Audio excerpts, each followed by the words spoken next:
یہ اب اس کتاب کی طرف چلتے ہیں۔ محترم دامانوی صاحب اپنی کتاب کے صفحہ 9 پر لکھتے ہیں، یہاں یہ واضح رہنا چاہیے کہ ابو ایوب انصاری جہاد قسطنطنیہ میں شروع سے آخر تک شامل تھے اور سیدنا معاویہ رضی اللہ عنہ کے دور خلافت میں قسطنطنیہ پر آخری غزوہ تھا کہ جس میں سیدنا ابو ایوب انصاری رضی اللہ عنہ وفات تک شریک رہے، اور اس فوج کا سپہ سالار یزید بن معاویہ تھا، اور قسطنطنیہ پر حملوں کا آغاز سیدنا معاویہ رضی اللہ عنہ نے ہی کیا، جیسا کہ آگے تفصیل سے بیان ہوگا۔ یہاں پر جہاد قسطنطنیہ اور قسطنطنیہ پر حملوں کا آغاز سیدنا معاویہ رضی اللہ تعالی عنہ کے جو الفاظ ہیں وہ خاص طور پر قابل غور ہیں۔ آگے جا کر محترم دامانوی صاحب صفحہ 10 پر لکھتے ہیں، اور جس میں انہوں نے ایک ہیڈنگ بنائی ہے کہ سب سے پہلا سمندری جہاد، اور اس میں وہ لکھتے ہیں کہ دور صحابہ میں جہاد کا سلسلہ جاری و ساری تھا، چنانچہ سیدنا عثمان بن عفان رضی اللہ عنہ کے دور خلافت میں شام کے گورنر سیدنا معاویہ بن ابی سفیان الاموی نے سیدنا عثمان سے اجازت لے کر ایک بحری بیڑا تیار کیا، اور وہ ایک عظیم لشکر لے کر بحری جہازوں کے ذریعے جزیرہ قبرص پر حملہ آور ہوئے۔ یہ پہلا بحری بیڑا تھا اور یہ پہلا سمندری جہاد تھا جس کے شرکاء کو حدیث میں جنت کی بشارت دی گئی ہے۔ چنانچہ اس سلسلہ کی حدیث ملاحظہ فرمائے۔ اس میں انہوں نے وہ حدیث جو کہ صحیح بخاری کی حدیث 2924 اور صحیح بخاری کی دوسری جو احادیث ہیں وہ انہوں نے ریفر کی ہیں، میں ان کے نمبرز بتا دیتا ہوں: 2788 2789 2799 2800 2877 2878 2894 2895 6282 6283 7001 7002 اور حدیث نمبر 2924 کے جو الفاظ انہوں نے تحریر کیے ہیں اور وہ صفحہ 13 پر ہیں، وہ میں پڑھ دیتا ہوں دوبارہ سے کہ وہ پچھلے کلپ میں بھی ہیں۔ نبی صلی اللہ علیہ وآلہ وسلم کا ارشاد: میری امت کا وہ پہلا لشکر جو سمندر میں جہاد کرے گا ان کے لیے جنت واجب ہو گئی۔ نبی صلی اللہ علیہ وآلہ وسلم کا ارشاد: میری امت کا وہ لشکر کہ جو کیسر کے شہر پر حملہ کرے گا اس کے لیے پروانہ مغفرت ہے۔ یہاں پر 2 لشکروں کا ذکر ہے، ایک وہ لشکر جو سمندر میں جہاد کرے گا، پہلا لشکر جو سمندر میں جہاد کرے گا ان کے لیے جنت واجب ہو گئی، اور دوسرا لشکر وہ ہوگا جو کیسر کے شہر پر حملہ کرے گا اور اس کے لیے پروانہ مغفرت ہے۔ اس حوالے سے انہوں نے یہ جو احادیث پہلے بیان کی گئی اس پر انہوں نے تھوڑی سی بحث کی ہے اور ان کی وضاحت بھی کی ہے، اور پھر اسی باب میں یعنی کہ سب سے پہلا سمندری جہاد کے اختتام پر صفحہ 15 پر وہ لکھتے ہیں: اس وضاحت سے معلوم ہوا کہ جس سمندری غزوہ کی خبر نبی صلی اللہ علیہ وآلہ وسلم نے دی تھی وہ بعد میں غزوہ قبرص کی شکل میں سامنے آیا، اور سیدنا عثمان کے دور خلافت میں سیدنا معاویہ کے ہاتھوں یہ جزیرہ فتح ہوا، اور اس غزوہ کے دوران سیدہ ام حرام رضی اللہ عنہا شہید ہوئیں، اور اس غزوہ کے سپہ سالار کے متعلق صحیح بخاری میں وضاحت ہے کہ وہ سیدنا معاویہ تھے۔ کتاب کا صفحہ 26، یہاں پر انہوں نے ایک باب لکھا ہے: کیا سیدنا معاویہ رضی اللہ عنہ نے قسطنطنیہ پر پہلا حملہ کیا تھا؟ اور اس باب میں دامانوی صاحب نے چند حوالوں کے ساتھ اس طرح لکھا ہے، یہ صفحہ 26 اور صفحہ 27 اس کتاب کے دیکھے جا سکتے ہیں۔ وہ لکھتے ہیں کہ حافظ ابن کثیر نے اگرچہ یزید بن معاویہ کے لشکر کو اول جیش کا مصداق قرار دیا ہے، لیکن وہ خود ہی دوسرے مقام پر لکھتے ہیں: اور 32 ہجری میں سیدنا معاویہ رضی اللہ عنہ نے بلاد روم پر چڑھائی کی، یہاں تک کہ وہ خلیج قسطنطنیہ تک پہنچ گئے۔ آگے وہ لکھتے ہیں کہ حافظ موصوف یعنی کہ حافظ ابن کثیر ایک اور مقام پر لکھتے ہیں، کہتے ہیں کہ خلیج قسطنطنیہ کی جنگ سیدنا معاویہ کی امارت میں سن 32 ہجری میں ہوئی، اور وہ خود اس سال لوگوں پر امیر تھے۔ آگے وہ اپنے استاد الحافظ زبیر علی زئی صاحب کے حوالے سے لکھتے ہیں، یہ حملہ 32 ہجری بمطابق 652-653 میں ہوا تھا، اس وقت یزید کی عمر 6 سال تھی۔ صرف اس ایک دلیل سے ہی روز روشن کی طرح ثابت ہوتا ہے کہ اول جیش والی حدیث مبارکہ کو یزید پر فٹ کرنا صحیح نہیں، اور ہم اسے ایگری کرتے ہیں کہ یزید پر پہلے لشکر میں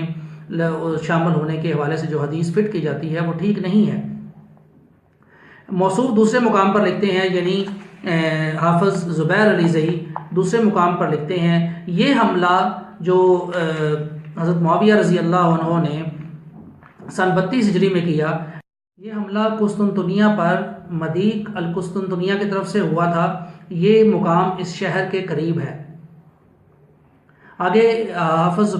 ذہبی کے حوالے سے وہ لکھتے ہیں، حافظ ذہبی لکھتے ہیں اس سن میں مدیق کا واقعہ ہوا جو کہ قسطنطنیہ کے قریب ہے، اور اس کے امیر معاویہ رضی اللہ عنہ تھے، لہٰذا یہ حملہ بھی قسطنطنیہ پر ہی تھا۔ معاویہ رضی اللہ عنہ نے یہ حملہ عثمان بن عفان کے دور خلافت میں کیا تھا۔ آگے پھر وہ حافظ ابن کثیر کے حوالے سے لکھتے ہیں، مدیق سیدنا معاویہ رضی اللہ تعالیٰ عنہ نے قسطنطنیہ پر 16 مرتبہ لشکر کشی کی۔ اور یہاں پر دامانوی صاحب لکھتے ہیں کہ مدیق قسطنطنیہ والی روایت کو جناب عبد الولی حقانی صاحب نے بے سند و منقطع قرار دیا ہے، گویا انہوں نے حافظ ابن کثیر، حافظ ذہبی اور ابن الجوزی وغیرہ ہم کے بیان کو رد کر دیا ہے، لیکن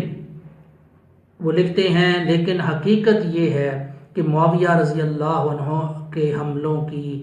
بعض دوسری روایات سے تصدیق ہوتی ہے، چنانچہ اس سلسلے میں مسند احمد کی روایت انہوں نے بیان کی ہے، اور اس کے حوالے سے وہ انہوں نے کچھ اس پہ بحث کی ہے۔ اور پھر صفحہ 31 پر اس باب کے اختتام پر وہ لکھتے ہیں، سیدنا ابو ثعلبہ الخشنی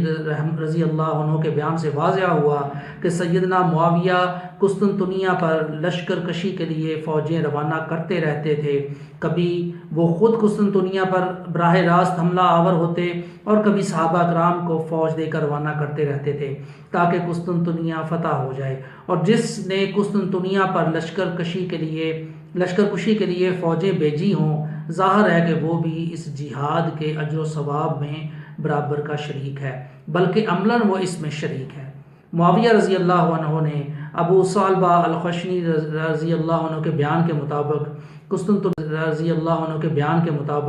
قسطنطنیہ پر لشکر کشی کے لیے فوجیں بھیجی تھیں۔ اب یہاں یہ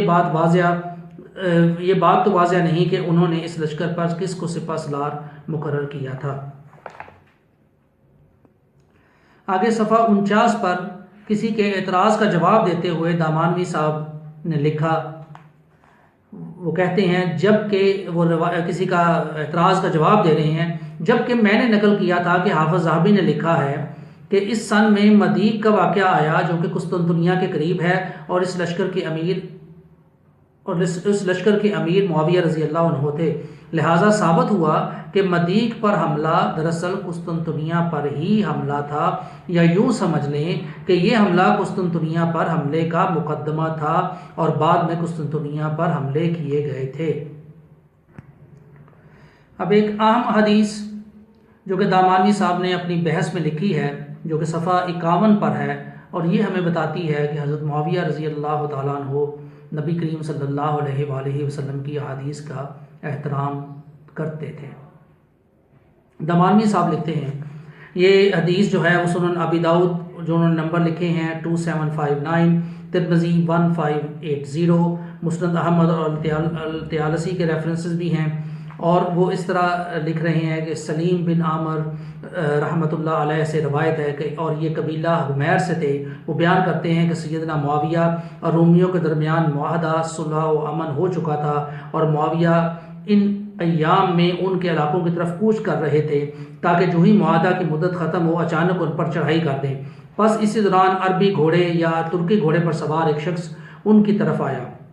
وہ اللہ اکبر وفاداری ہو غدر نہیں پکارتا آ رہا تھا۔ لوگوں نے دیکھا تو وہ صحابی رسول صلی اللہ علیہ وآلہ وسلم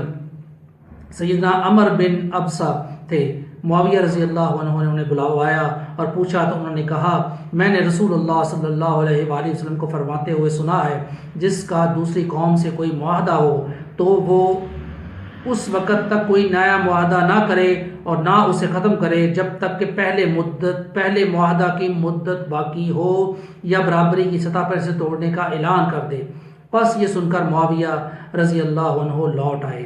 اور پھر وہ کہتے ہیں کہ ترمذی کی روایت میں یہ الفاظ ہیں، پس معاویہ لوگوں یعنی فوج کے ساتھ وہاں سے لوٹ آئے۔ اور مسند احمد کی روایت میں کہ شروع میں اس طرح الفاظ ہیں کہ معاویہ حملہ کرنے کی غرض سے ارض روم کی طرف سفر کر رہے تھے۔ آگے وہ لکھتے ہیں کہ اس حدیث میں معاویہ رضی اللہ عنہ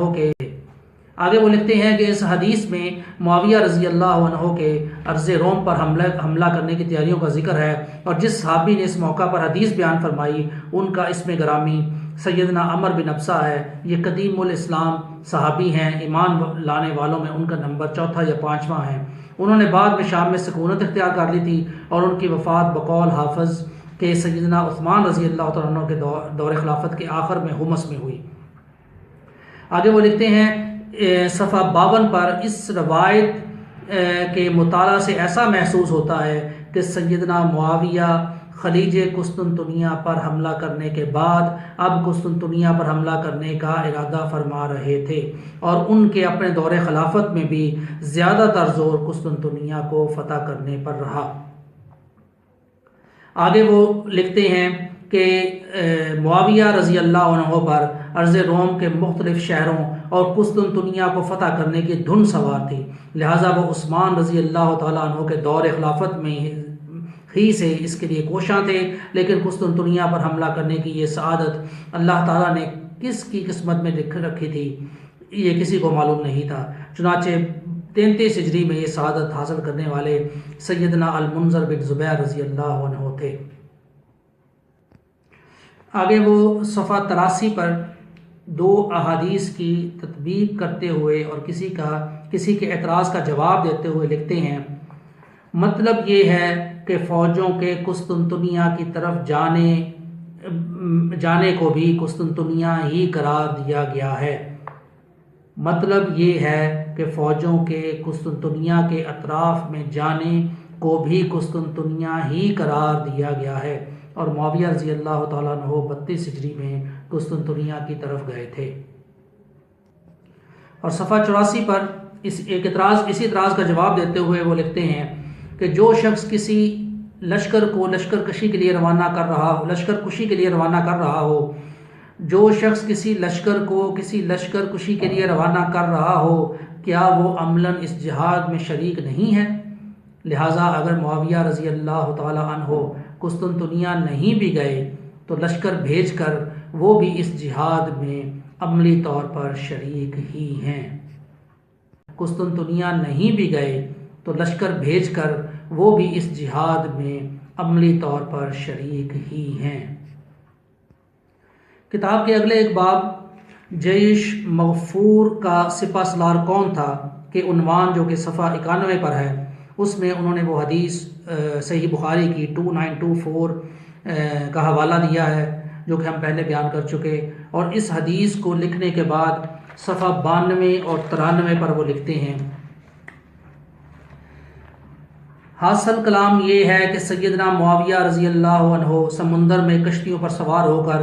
جزیرہ میں گئے جو قبرص کے نام سے مشہور ہے، اور ان کے ساتھ مسلمانوں کی ایک عظیم فوج تھی۔ انہوں نے اس حملے کے متعلق سیدنا عثمان رضی اللہ عنہ سے اجازت چاہی تھی تو عثمان رضی اللہ عنہ نے ان کو اجازت دے دی۔ سیدنا معاویہ رضی اللہ عنہ نے اس حملہ سے متعلق سیدنا عمر رضی اللہ عنہ سے بھی اجازت چاہی تھی، لیکن انہوں نے اس عظیم مخلوق یعنی جہازوں پر مسلمانوں کو سوار کرانے سے انکار کر دیا تھا کہ اگر وہ حرکت کرے تو سب کے سب ہلاک ہو جائیں۔ لیکن جب سیدنا عثمان کا زمانہ آیا تو معاویہ رضی اللہ عنہ نے اس بارے میں اصرار کیا تو سیدنا عثمان رضی اللہ عنہ نے ان کو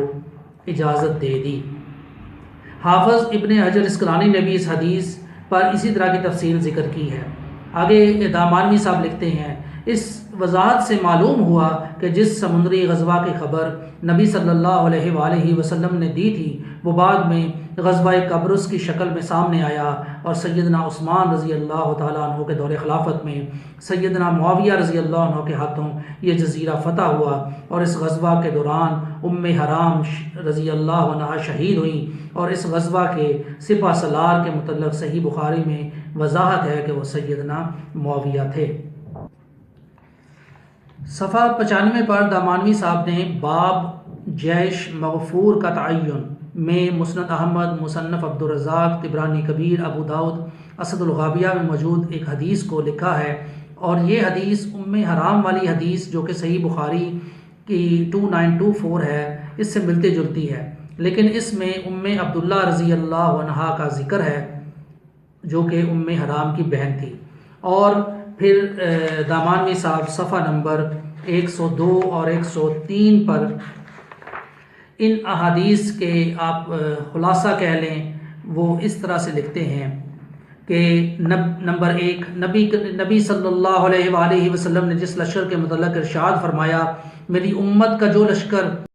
پہلا بحری جہاد کرے گا، میری امت کا جو لشکر پہلا بحری جہاد کرے گا ان کے لیے جنت واجب ہو گئی۔ اس لشکر کے امیر معاویہ رضی اللہ عنہ تھے، اور اس لشکر میں حرام شریک ہوئی تھی، کیونکہ نبی صلی اللہ علیہ وآلہ وسلم نے ان کے لیے اس لشکر میں شمولیت کی دعا کی تھی اور فرمایا تھا کہ تو اسی لشکر میں شریک ہوگی اور بعد والے لشکر میں شریک نہیں ہوگی۔ چنانچہ وہ اسی لشکر میں اپنے شوہر کے ساتھ شریک ہوئیں، اور اس غزوہ کے دوران وہ وفات پا کر شہادت کے مقام پر فائز ہوئیں۔